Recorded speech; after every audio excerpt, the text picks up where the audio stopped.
Bienvenue, vous toutes et tous, de pantins, d'éveilleurs et d'ailleurs, pour ce culte en temps de déconfinement qui est l'introduction au monde d'après. Et pour construire ce monde nouveau, nous aurons besoin de la présence de Dieu qui nous gratifie par l'Esprit Saint de bienveillance, de douceur et d'espérance. Amen. Je vous invite à la prière. Seigneur, nous nous ouvrons à ta présence pour accueillir ce dont tu nous gratifies par l'Esprit. En effet, pour ce temps du monde d'après qui est introduit par ce déconfinement, il nous faudra tous tes dons et beaucoup de détermination afin de garder la dynamique découlant de la prise de conscience et de la volonté de changer de modèle pour y introduire plus d'humanité et de soin de notre environnement. C'est pourquoi, Seigneur, nous voulons nous mettre à ton écoute et nous en nourrir afin de stimuler, tonifier notre capacité de résistance et de proposition, de rénovation de nos sociétés. Nous te rendons grâce pour la confiance que tu nous fais et que nous te faisons. Amen. Je vous invite maintenant à chanter le cantique 4403, comme un enfant qui sert son père, les strophes 1 et 2, qui vont être affichées. La musique commence par une introduction et 2 voix vous accompagneront.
Il est toujours nécessaire de nous rappeler les bons procédés de choix.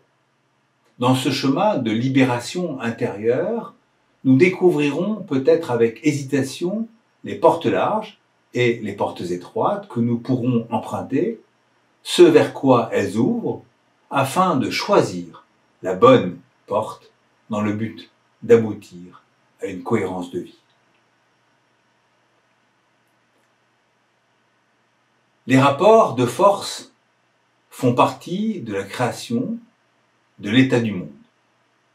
Quand nous voyons toute l'histoire de l'humanité, nous nous apercevons que la loi du plus fort règne dans presque tous les domaines des activités humaines et qu'il est difficile de ne pas chercher à avoir plus de pouvoir, de capacité, de force pour que nos idées s'imposent, pour que nos pensées règnent et que notre être, notre famille, en tire des privilèges.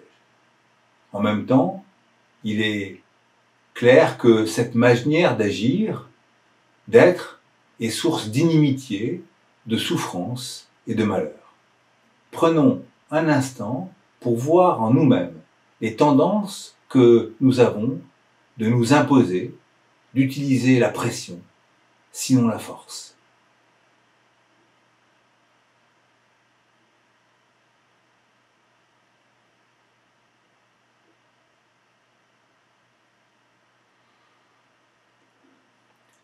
Dans sa Seigneurie, le Christ devient notre directeur spirituel parce que nous l'avons consacré comme tel dans notre cœur. Par l'Esprit Saint, au sein même de notre être, il nous conseille et nous permet de réorienter notre vie pour agir de manière humaine, promouvoir le bien et embellir la vie. Par son accompagnement, Il libère toute notre énergie pour la mettre avec détermination au service de la construction d'une société plus fraternelle. Prenons un instant pour accueillir en soi-même la présence directionnelle du Christ et le désir intense de suivre ce chemin.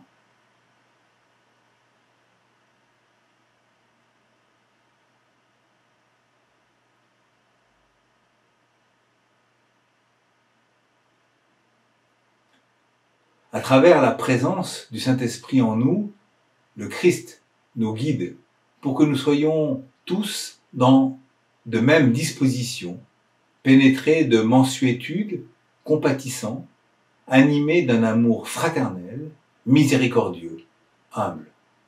Il enflamme notre capacité de résilience pour que nous ne rendions pas le mal pour le mal, l'insulte pour l'insulte. Au contraire, que nous bénissions, car c'est à cela que nous sommes appelés.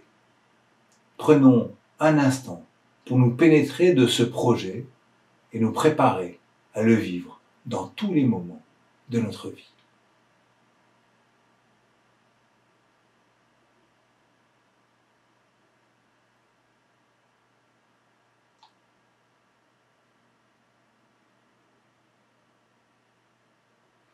Je vous invite à chanter maintenant le cantique 4403 comme un enfant qui sert son père, et nous chanterons les strophes 3 et 4 qui vont être affichées. La musique commence par une introduction et deux voix vous accompagneront.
Je vous invite à la prière. Seigneur notre Dieu, nous allons lire le texte choisi pour aujourd'hui et nous voulons nous tourner vers toi pour te prier et par cette prière intensifier notre attention. Qu'à travers toutes les paroles que nous entendrons, nous puissions percevoir ta parole spécifique pour chacun d'entre nous et qu'elle trouve en chacun un terreau fertile afin qu'elle dynamise notre vie de foi, un approfondissement spirituel et un comportement en cohérence. Amen.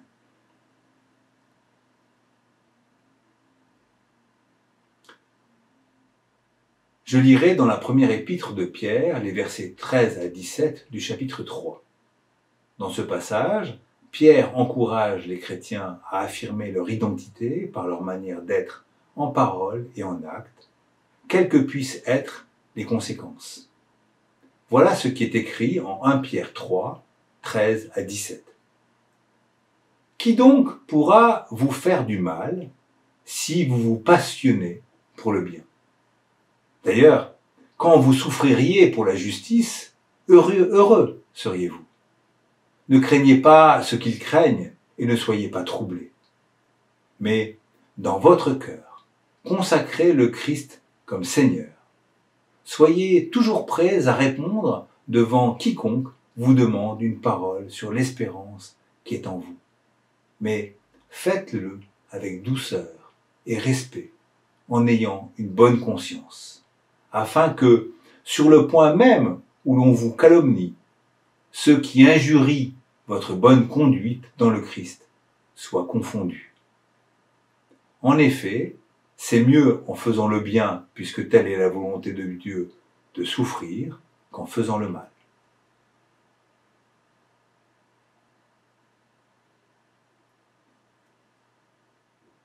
Je ne sais pas comment vous avez reçu, accueilli l'écoute de ce passage de 1 Pierre.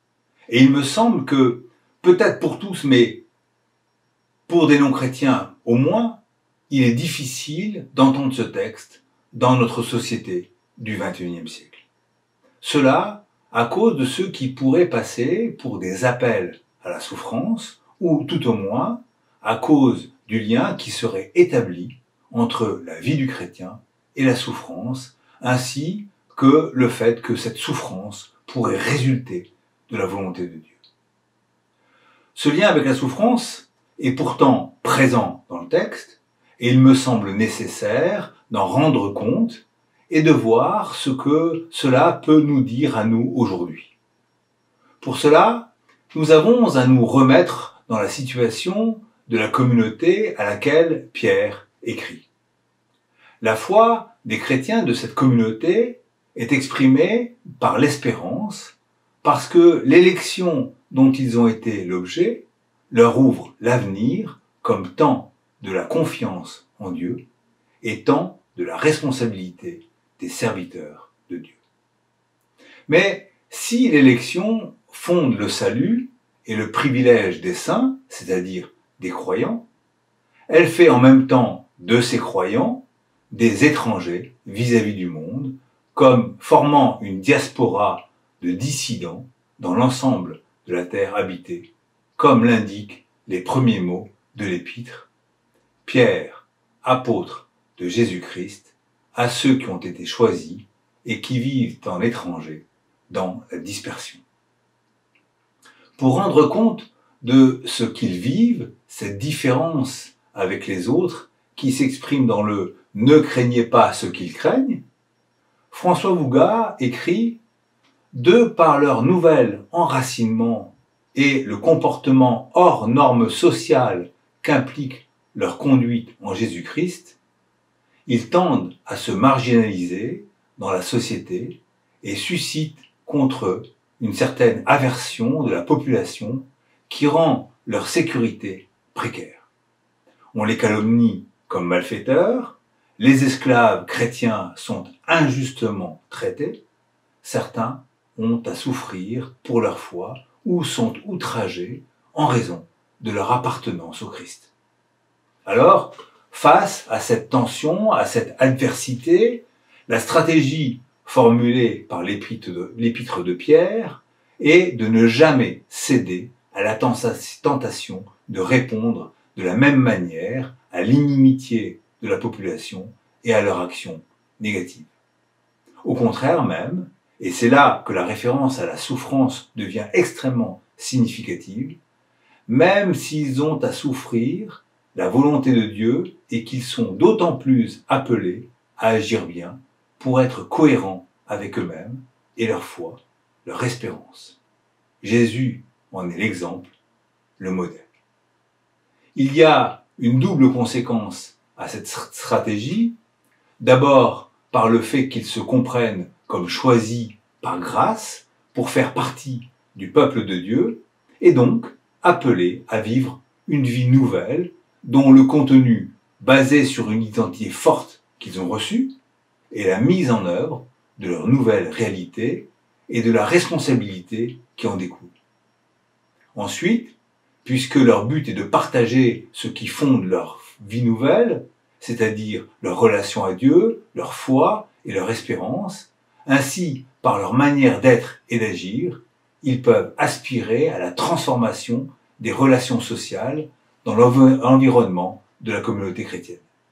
Qui donc pourra vous faire du mal si vous vous passionnez pour le bien, écrit Pierre? C'est donc que le zèle des chrétiens pour le bien pourrait avoir ou aura comme conséquence que cela supprimera une partie du mal potentiel, celui qui aurait pu être dirigé contre eux, contre ces chrétiens. Pour nous, les chrétiens du XXIe siècle, cette approche est très parlante, pertinente et moderne. Elle est très parlante parce qu'elle est conforme au message de la bonne nouvelle du Christ. Elle est très pertinente parce qu'elle peut avoir une action concrète dans la relation aux autres et que, si elle n'a pas eu de conséquences, eh bien le croyant aura fait tout son possible pour promouvoir le bien. Il aura bonne conscience. Et puis elle est très moderne, parce que nous nous sommes aujourd'hui rendus compte qu'il n'est pas possible de faire changer quelqu'un, d'obliger le monde, les gens, à se transformer, à convertir leur façon de vivre, mais qu'on ne peut que promouvoir le changement, la transformation, et escompter que les personnes changeront elles-mêmes à partir de là, adopteront une vie nouvelle. Bien que nous soyons, nous chrétiens aujourd'hui, au bénéfice de cette élection qui nous ouvre l'avenir comme tant de la confiance en Dieu et tant de la responsabilité des serviteurs de Dieu, eh bien, nous ne nous sentons pas étrangers vis-à-vis du monde, ni formant une diaspora de dissidents dans l'ensemble de la terre habitée. Alors cela, c'est vraisemblablement dû au fait que l'empereur Constantin, en 312 après Jésus-Christ, a rattaché le christianisme au pouvoir et qu'à partir de là, les pouvoirs politiques et religieux, bien que séparés, ne sont pas dissociables. En conséquence, la plupart des chrétiens perdent leur caractère dissident et marginal, et avec cela, l'aspect radical de leur conduite en Jésus-Christ. Le fait que nous soyons intégrés dans le monde peut être quand même compris de manière positive et conforme au message de la bonne nouvelle du Christ, car le monde est le lieu du témoignage de l'Évangile et d'un comportement qui peut redevenir intransigeant pour le bien dans l'amour. Bien que nous ne soyons pas persécutés, contrairement à ce qui se passe aujourd'hui encore dans d'autres pays du monde, bien que nous n'ayons pas à souffrir, eh bien nous nous apercevons qu'il est extrêmement difficile, en étant dans le monde, d'adopter une manière d'être et de vivre intransigeante pour le bien, nourri par notre foi. Pour aider les croyants, celui qui nous a réunis dans l'alliance avec Dieu, c'est-à-dire le Christ, nous a donné l'aide de l'Esprit. C'est le souffle de l'Esprit qui est vivant en nous, ce souffle qui fait que l'esprit de vie donné par Dieu à tous et qui fait être, ce souffle vivant en nous réoriente l'inclination de notre personne, son engagement et sa capacité à rendre effectif ce que nous sommes, à être plus concrètement possible enfants de Dieu. Pourtant, le souffle de l'esprit vivant en nous n'est pas autoritaire et il ne nous oblige pas à un comportement qui serait celui du chrétien. Si c'était le cas, eh bien, nous nous comporterions tous de la même manière. Il est donc nécessaire que nous, croyants, ayant accueilli la grâce et répondu par la foi, eh bien, nous fassions une démarche personnelle déterminée qui s'enracine dans la présence de l'Esprit en nous, s'appuie sur lui et permet d'incarner toujours plus profondément en soi-même la volonté de mettre en œuvre la sanctification, de rendre concret, de traduire en acte ce que nous sommes et le désir d'en vivre. Les passages, tels celui de 1 Pierre, sont des stimulants pour notre dynamique personnelle, car nous avons besoin d'encouragement. Et heureusement, nous trouvons beaucoup de tels passages dans le Nouveau Testament. Si le nombre de textes qui exhortent à un comportement pour le bien dans l'amour est si important dans le Nouveau Testament, cela montre que ce n'est pas vraiment un chemin facile. Pourtant, cela signifie en même temps que c'est possible, et en tout cas que la personne qui exhorte a confiance dans la capacité de celle qu'elle encourage de pouvoir relever ce défi. Ainsi donc, les personnes qui transmettent ces textes signifient leur confiance dans la capacité de ceux auxquels elles parlent, donc leur confiance en nous aussi, qui accueillons ces textes, confiance de pouvoir mettre en œuvre ces incitations. Elle révèle aussi que le Dieu auquel elle croit est un Dieu qui a confiance dans l'humain, ouvert à sa parole. la personne, le croyant qui se met à l'écoute de ces paroles d'exhortation, s'engage dans un processus vertueux qui l'amènera à se transcender. Cette exaltation, ce dépassement de soi atteint une dimension étonnante par une précision dans le passage. Faites-le avec douceur et respect, en ayant une bonne conscience. Non seulement nous avons à répondre par le bien au mal, de pratiquer la justice même si nous endurons la souffrance, de toujours privilégier le bien, mais par-dessus cela, nous sommes appelés à avoir des relations à tous les autres qui soient empreintes de douceur et de respect. Cela signifie que notre manière d'être soit pleine d'égards, de mansuétude, de volonté de ne pas blesser et provoque chez l'autre une impression agréable de considération, d'être abordé en tant que sujet, en tant que personne. Alors je trouve que ces mentions de douceur, de respect ajoutent une profondeur, une humanité qui est très évocatrice pour notre monde moderne. En effet, aujourd'hui, les notions de rigueur, de sévérité, de pression semblent dépassées et à bannir, car nous savons que l'humain a besoin de reconnaissance, d'humanité, pour pouvoir à son tour se positionner sur le même plan, et qu'ensemble, nous construisions une société plus fraternelle. Pour les chrétiens, vu le nombre de textes qui encouragent à la bienveillance, il devient essentiel, puisque nous sommes conscients de cela, de trouver en soi, grâce à l'aide de l'esprit, la détermination de s'engager de manière résolue sur ce chemin de vie. C'est ainsi que nous pourrons rendre grâce à Dieu pour ce cadeau qu'il nous a fait, d'être son enfant. Amen.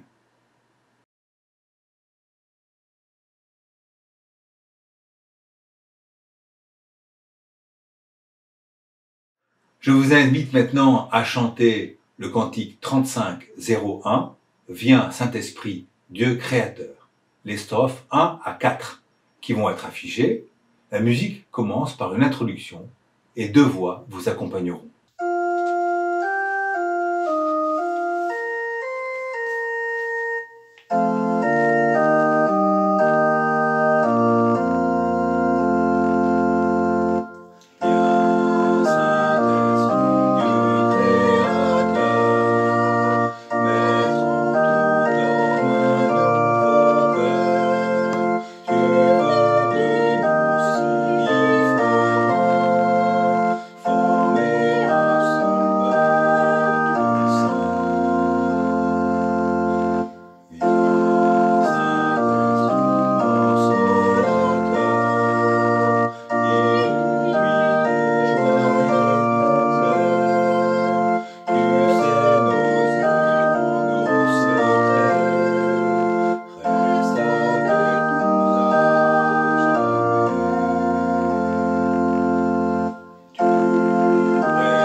Je vous invite maintenant à vous plonger dans la prière d'intercession.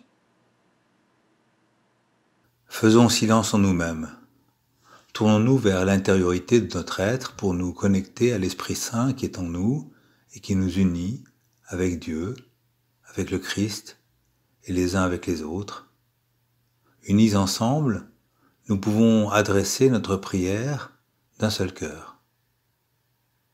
Seigneur, cela nous fait du bien de nous poser, là en nous, devant toi pour te rendre grâce de tout ce que nous vivons et dont nous prenons conscience avec une intensité inégalée du fait de cette pandémie toujours présente et qui nous éprouve.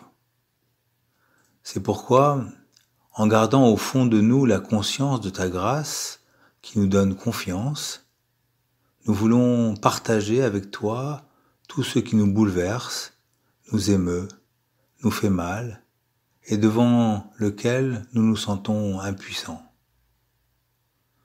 Nous sommes comblés que cet humble partage nous apaise.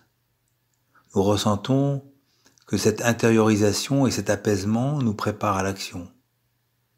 Nous croyons aussi, et nous l'espérons fortement, que cette communion intérieure en esprit envoie une énergie spirituelle positive dans le monde. C'est bien sûr la situation de notre monde qui nous bouleverse, car si pendant le confinement, il y a eu des améliorations, ce sont les plus faibles qui ont subi cette pandémie avec le plus de dommages, et nous prions pour tous ceux qui ont été déplacés par la guerre, les problèmes économiques, et qui ne peuvent vivre qu'au jour le jour. Si leur situation risque de ne pas changer, mais plutôt de se prolonger, nous prions que notre action, nos dons aux ONG, qui s'occupent d'eux au plus près, puissent être un secours. Nous souhaitons que le monde d'après puisse s'organiser différemment afin de commencer à faire une place à chacun et que le partage s'incarne vraiment dans l'humain. Pour que cette prière ne soit pas un vœu pieux, nous voulons nous appuyer sur ton message et sur l'aide de l'Esprit en nous pour être actifs dans ce partage et sa promotion. Cela veut dire que pour chacun de nous placer devant toi, en conscience et en responsabilité, pour ne plus laisser passer toutes ces situations sans les supporter, sans les soutenir dans leurs revendications.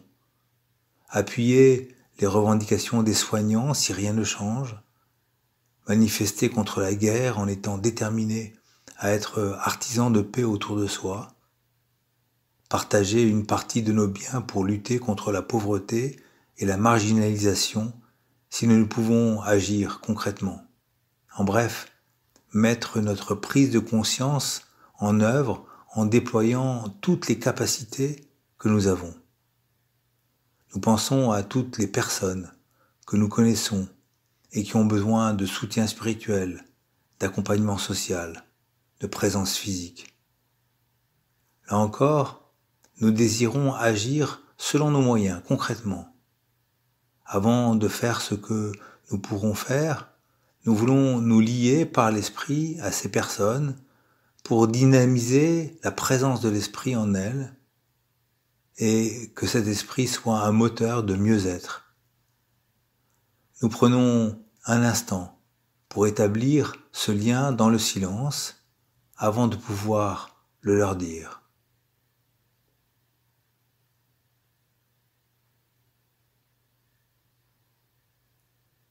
Nous voulons, Seigneur, que notre prière soit un soutien spirituel et une préparation à l'action. Et pour cela, Seigneur, nous voulons ancrer en nous une détermination solide.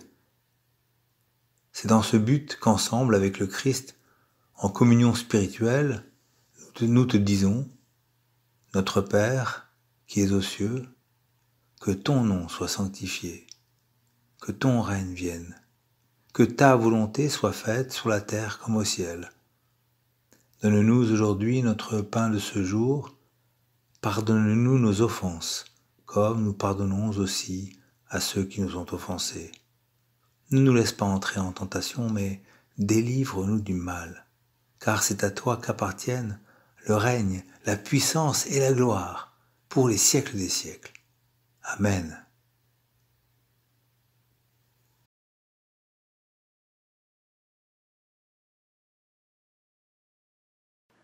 Recevons l'exhortation. Nous sommes donc exhortés, frères et sœurs, au nom de la miséricorde de Dieu, à nous offrir nous-mêmes en action de grâce vivante, sainte et agréable à Dieu. Ce sera là notre culte spirituel. Ne nous conformons pas au monde présent, mais soyons transformés par le renouvellement de notre intelligence pour discerner quelle est la volonté de Dieu, ce qui est bien, ce qui lui est agréable, ce qui est parfait. Au nom de la grâce qui nous a été donnée, exhortons chacun d'entre nous à ne pas avoir de prétention au-delà de ce qui est raisonnable, d'être assez raisonnable pour n'être pas prétentieux. Chacun selon la mesure de foi que Dieu lui a donnée en partage. Et maintenant, je vous invite à recevoir la bénédiction. Le Seigneur, notre Dieu, nous bénit. Sa bénédiction nous conduit à être responsables et attentifs aux autres, afin de vivre notre foi dans une profonde fraternité. Que par l'Esprit Saint, nous soyons porteurs de bénédiction autour de nous. Amen.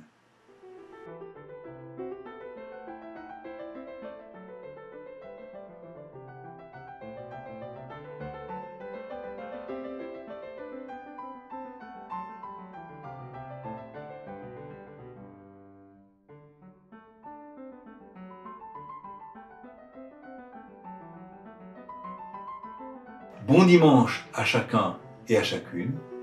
Profitez bien de la vie en prenant soin de vous, en pratiquant toujours les gestes barrières pour aider notre pays et le monde à protéger la vie. À bientôt.